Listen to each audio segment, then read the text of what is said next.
সাত সকালে দুই গাড়ির মুখোমুখি সংঘর্ষে গুরুতর আহত এক যান চালক। ভয়াবহ দুর্ঘটনা বড়মুড়া ইকো পার্ক সংলগ্ন এলাকায়। খবর পেয়ে ঘটনাস্থলে ছুটে আসে তেলিয়ামুড়া অগ্নি নির্বাপক দপ্তরের কর্মীরা। তাকে উদ্ধার করে তেলিয়ামুড়া মহকুমা হাসপাতালে নিয়ে আসে। বর্তমানে সে জিবি হাসপাতালে চিকিৎসাধীন। রবিবার সকালে আগরতলা থেকে TR01AJ1847 নম্বরের একটি ট্রিপার গাড়ি কল্যাণপুরের দিকে যাবার পথে উল্টো দিক থেকে আসা একটি SML গাড়ির সঙ্গে মুখোমুখি সংঘর্ষ হয়। অসম আগরতলা জাতীয় সড়কের বড়মুড়া ইকো পার্ক সংলগ্ন এলাকায় ঘটে সংঘর্ষ। এতে গুরুতর আহত হয় SML গাড়ি চালক লক্ষণলাল তরুয়া। ঘটনাটি প্রত্যক্ষ করতে পেরে সাধারণ মানুষজন ঘটনার খবর পাঠায় তেলিয়ামুড়া অগ্নি নির্বাপক দপ্তরে।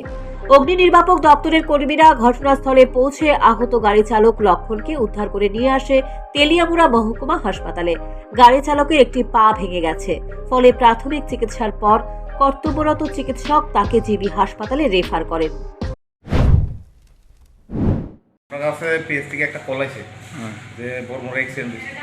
লোক আমরা মুখ করে যায় দেখলাম যে হেরা পাইলাম, কিন্তু জানতে পারলাম যে এর নাম হয়েছে লক্ষণ তুরিয়া, বাড়ি কইলা সহ বয়স হয়ে ঘুরতে একজনই বেশি। তো কি গাড়ি বা কেমন অ্যাক্সিডেন্ট হয়েছে?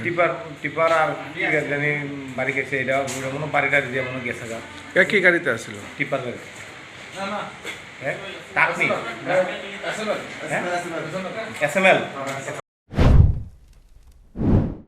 পুলিশ দুর্ঘটনাগ্রস্ত গাড়ি দুটি আটক করে ঘটনার তদন্তে নেমেছে।